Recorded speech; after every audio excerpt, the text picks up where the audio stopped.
Yeah, so this case is a new case. It's only just concluded. It's a local case to me. It's a Liverpool case. It's also the case of a 12-year-old little girl who was murdered. So if this is not for you, I'd click off now. Also, I mean no disrespect making this video. I just feel it's important that Ava's story is out there, and if by any chance her family see this and you know they're not happy with anything that I say, or they just don't want the video up there, I will absolutely 100% take it down. So writing this case and researching it,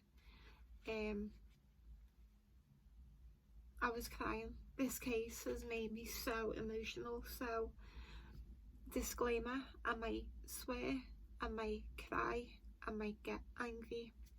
I'm going to try my best to keep it together. But it's just a heartbreaking case. Like I said, it's close to me. So I'm just going to start with a brief outline of the case. Like I said, it involves the murder of a 12-year-old little girl called Ava White. She was murdered on the 25th of November 2021. 2 hours later, a boy was arrested, and then on the 28th of November, so 3 days later, he was actually charged with a murder. A few weeks ago, on the 24th of May, he was convicted of murder by unanimous verdict, and he was sentenced a few days ago on the 11th of July. One thing I just want to add to that timeline is the week after Ava died, the 4th of December, there was a vigil held in Liverpool City Centre, and Buddy the elf was the mascot. And I say that because it just hammers home how young this kid was to have Buddy the elf as a mascot. She was a baby.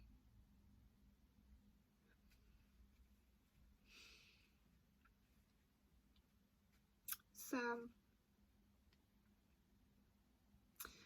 Thursday the 25th of November in Liverpool was the Christmas lights were getting turned on, and she was going to go and do a little bit of shopping and go home. She was with a group of friends.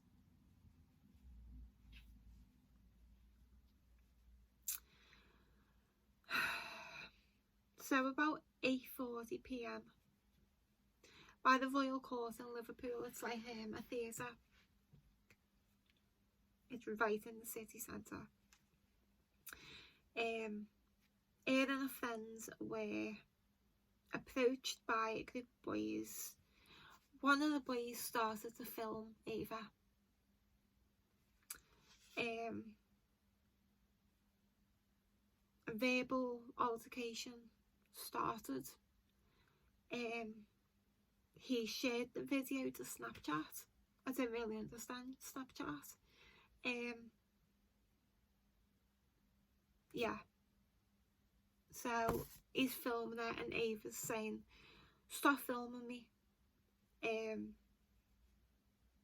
Now apparently, I didn't believe this, but apparently during this altercation, Ava's friends, one of them said to one of his friends, "Stop filming or I'm going to stab you," which then got this boy to get his knife out and stab Ava in the neck.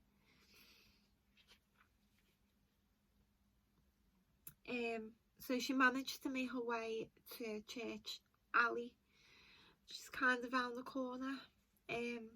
When police got there, she was collapsed.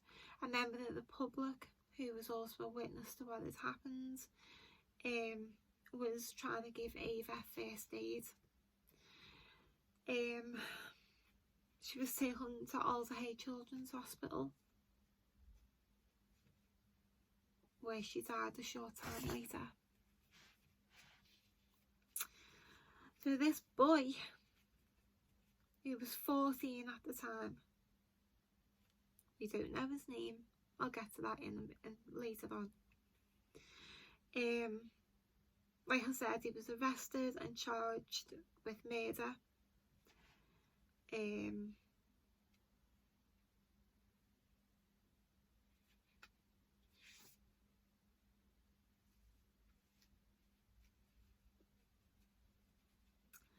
In terms of court cases, this happened so quick. Within a span of 8 months, he's murdered Ava. He was caught that night, convicted 3 days later, sentenced, the court case, convicted in May, and then he was sentenced in July. That is so quick. And very unusual for the criminal justice system, but I'm glad it happened that way, because now Ava's family can kind of, I don't know, I'll not start to heal, because they're never going to heal, but at least that stress is out of the way for a little bit for 13 years.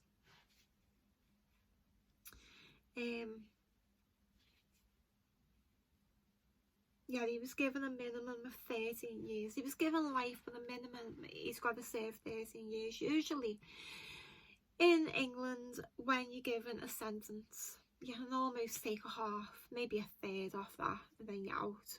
Even when you're given life, you do about half. I know people that were sentenced 17 years life, got out in 10 for murder.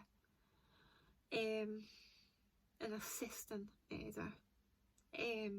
It's just mad. So at least the judge said a minimum of 13 years. Then after that, who knows? I mean, 13 years is not enough, not by far, but when you think James Bulger's killers got 8 years, then they were out, it's a little bit better, but it's not great. Nowhere near good enough.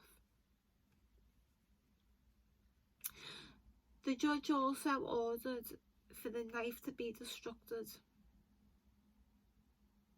and he also told the offender that he's got to pay the family a surcharge, so some sort of compensation. But he's 15 now, so wherever that money is going to come from, I don't know.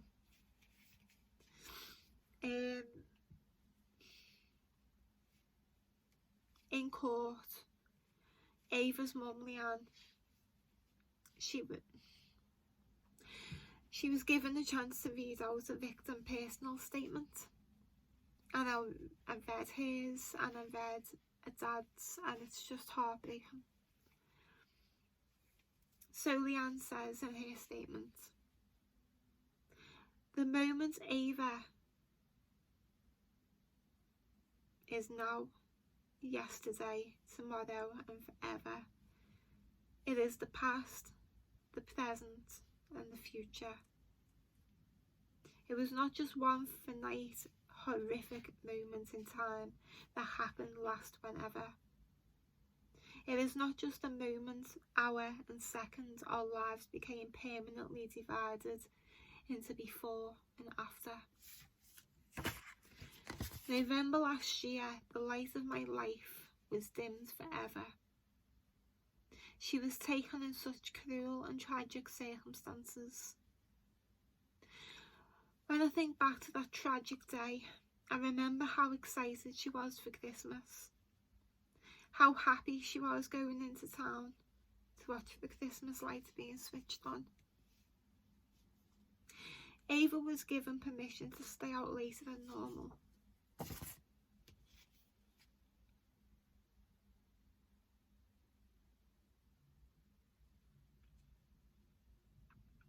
She was going to go into town to see the lights and then visit the shops. Never could I imagine that I would never see my beautiful baby alive again. How I miss my beautiful girl. My heart is broken. I will never hear her laughter. I will never hold her in my arms. I still hear the laughter, and I can see her beautiful smiling face of my 12-year-old baby. That is all.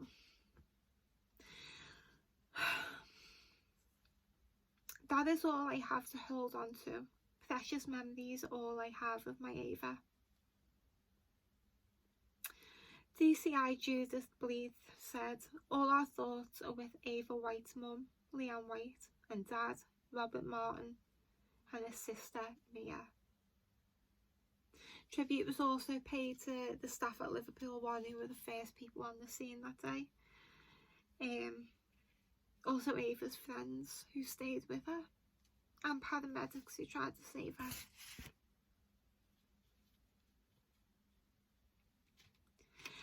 Do you know what? I hate it when it's my city, because I like to think we're better than this, but then shit like this happens and I think we're not any better than what we used to be. So in May, Merseyside police announced that they were starting a new operation, Operation Sceptre. It was a week of action where the police done open land searches, stop and searches, and also approaching young groups of kids and talking to them about the dangers of knife crime. According to Superintendent Phil Mullally, Merseyside Police Serious Violence and Knife Crime Lead. Never even heard of that department, but apparently we've got one. According to him, knife crime and violence in this city is down. I haven't looked at the statistics, but I don't believe him. If you only got to look at the Liverpool Echo to see knife crime is not going down, knife crime is going up, violence is going up. So during the court case, Ava's friend said that when the boy stabbed Ava in the neck, he grinned.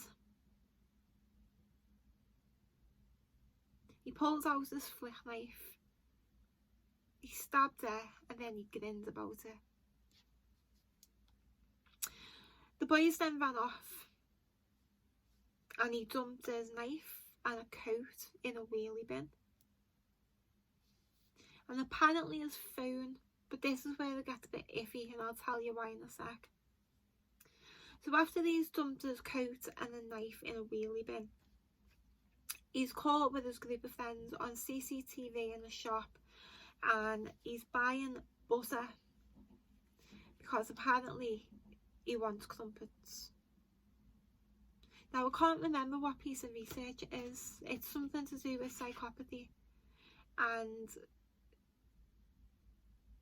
I think it was on the Chris Watts case. Something he said in his interview about how he was more focused on what he'd ate that day, and one of the analysts said that one of the signs of psychopathy is you can literally go murder your pregnant wife and 2 kids, or stab an innocent 12-year-old girl in the neck and not feel it at all, but just be focused on food. So I find that really interesting. Look into that. So yeah, he buys butter, then he goes round to his mate's house and they play video games, as you do when you've just murdered a kid. Now this is where the phone thing comes into play for me, because 2 things happen. One story says he dumped his coat, knife and phone, they're gone. But then apparently a text was sent to his mum saying, I'm not going to the cells.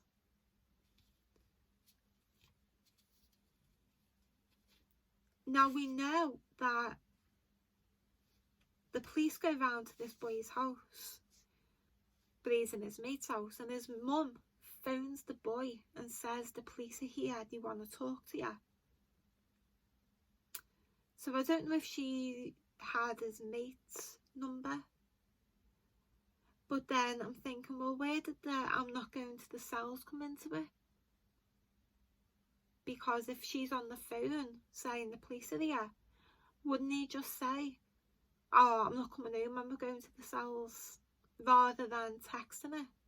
The timeline of that text would be really useful to know, but I don't know it. Yeah, very interesting.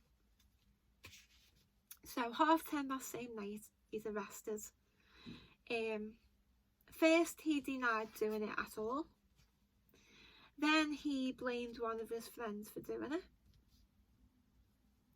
Then he said, Ava's friend threatened to stab his friend first, and he only wanted to scare her, and he hadn't meant to stab her. This kid laugh. So it came out in court that this boy, he has ADHD, attention deficit disorder.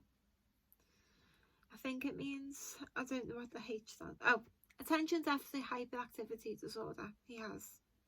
And he goes to a special school. Also, in the July, so only about a few months before, he was subject to a community resolution notice after hitting a PCSO last July. Now, PCSO, if you don't know, is like a police community support officer, and the volunteers, and they've got a few more powers now, but when they first came out, they didn't. Everyone calls them Plazzy Busies, because they can't really do nothing, but now they can actually detain you while you wait for the police. So yeah, he'd attacked one of them. He'd also been arrested in the May of that year for an assault on 2 women, and then by the August, it was suspected that he was being exploited by known criminals in the city. So this kid is obviously a bit fucked in the head. You know, he's having a lot of contact with the police. They can see he's out of control. Why is there not in place for these kids? Why is it always got to be that these kids have got to actually murder someone before they get any help? Same with paedophiles. You can't go to your doctor and say, oh, I really fancy these kids, I'm scared to hurt them. No, there's no help for that. You go to the police and say, I've just raped a 3-year-old baby. Yeah, there's help then. Why has it got to be until you've got to do something before anyone intervenes? I just don't get it. This kid, he's out of control. For whatever, well, I know some reasons, I'll tell you in a minute. He's completely out of control. His home life obviously isn't stable. He's assaulting a PCSO. He's attacking 2 women. I mean, I can't think of a case more like I'm crying out for help than that. And then it was known in August that he's being exploited by known criminals. Well, why don't the police fucking do something about it? You know, these kids, yeah, they are targeted by older criminals who have been in it a little longer.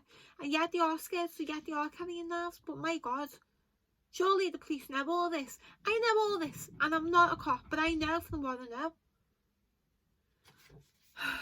Anyway, so the QC defending him, Nick Johnson, said he was carrying a knife because he had previously been a victim of crime. It also came out in the court case that his dad was jailed in 2015 because he was violent towards the kid and his mother. So, great family. He initially was denying murder, but because he showed a complete lack of remorse by getting rid of the evidence, running away from the scene, going to buy butter for your crumpets, going to play computer games. I mean, changing the story like 3 times.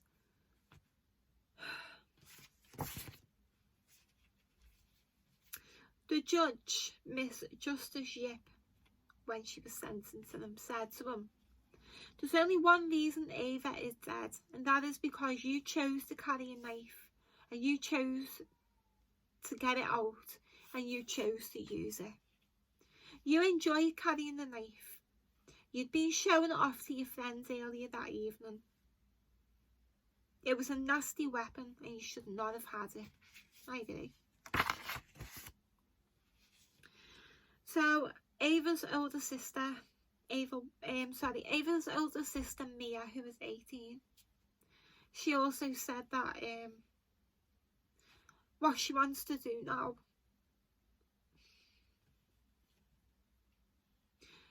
she wants to go and give talks to young people about the impact of knife crime. And then she said, "Hopefully if I can change at least one child's mind about using a knife, I will have accomplished something special."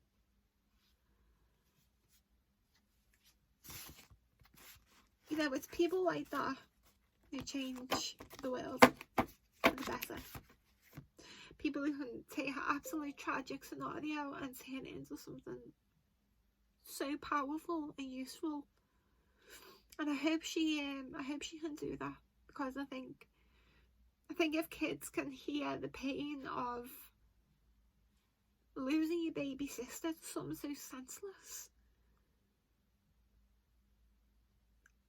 then, you know, she can really do stuff.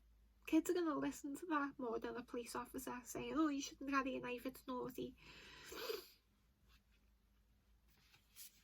What I found out about Ava is, like I said, she's from around here, and she went to the same primary school I went to. I went to it when it was Mother Teresa's, then it changed its name to Trinity. She was in year 8 of Notre Dame, which is 2nd year seniors.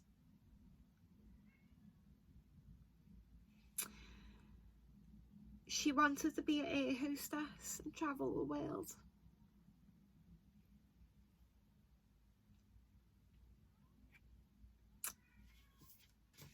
Ava's dad, Robert Martin, also said, "Ava was the reason I got out of bed, my reason for living.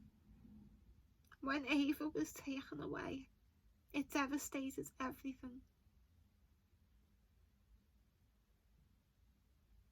Everything I stood for and everything I worked towards."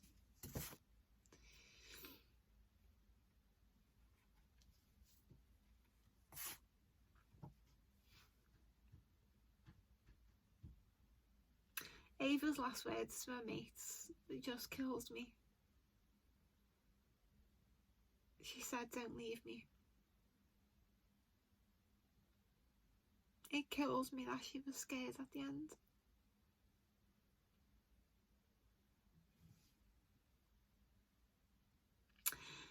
Ava's family wanted this kid named, this boy. But the judge said the safety and welfare of him and his family needs to come first. Do you believe that? So many missed opportunities to prevent this, in my opinion. So many. You know, there used to be a theory. It's not a great theory, loads of holes in it. The lens of doing criminology, and it's called the broken windows. And the theory goes that as soon as an area has got a broken window and it's left, there'll be more and more broken windows. But if that one broken window can be fixed, all the shit that comes with it doesn't happen. What I'm trying to say is, this kid was acting like broken windows, and he was just ignored every time he did something else. He's obviously from a troubled family. You know, his dad being put in prison can't have been easy. Being abused by him, and from an abusive upbringing. I know what it's like to see your mum be beat. I know what it's like to live in that kind of home, and it's not good. But it's still no excuse. And that's something that, you know, Ava's family shouldn't even need to consider. Him and his family and his needs. You know, he murdered their little baby for nothing. And she was a baby, she's fucking 12. Her whole life ahead of her, and this whole case just destroyed me.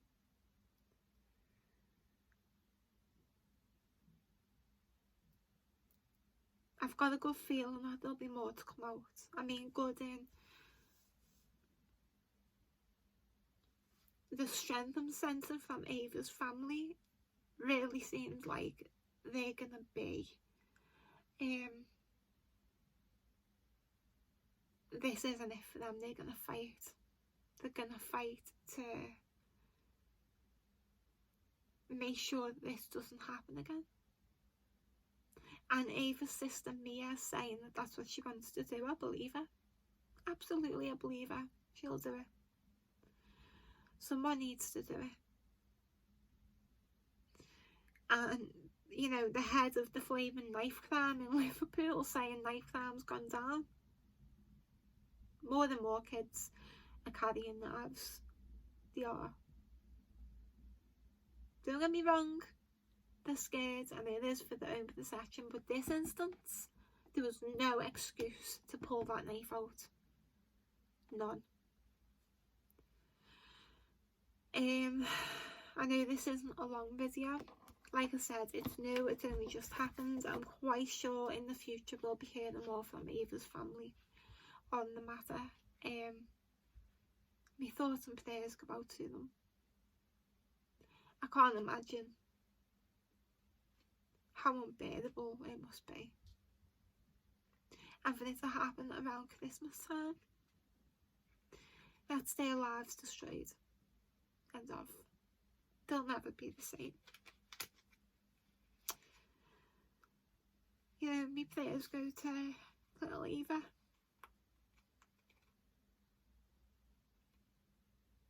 She should have been safe going to see the lights get turned on. She should have been able to do a little bit of shopping in Claire's accessories or wherever. And she should have been able to go home safe. But that just didn't happen. Like I said at the start, I mean no disrespect by talking about this case. I just think it's a very important case that I hope starts the ball rolling for this city, because something needs doing. Kids are out of control. They are out of control. And you know what? It's not even necessarily the kids, it's the parents. We need to start punishing the parents for being scummy, shitty parents.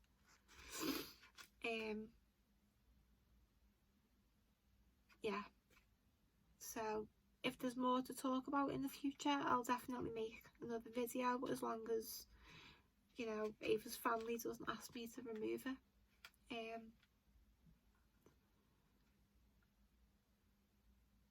But yeah, sorry it's a bit of a sad one.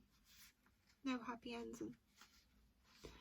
But take care, and I'll see you in my next one. Bye.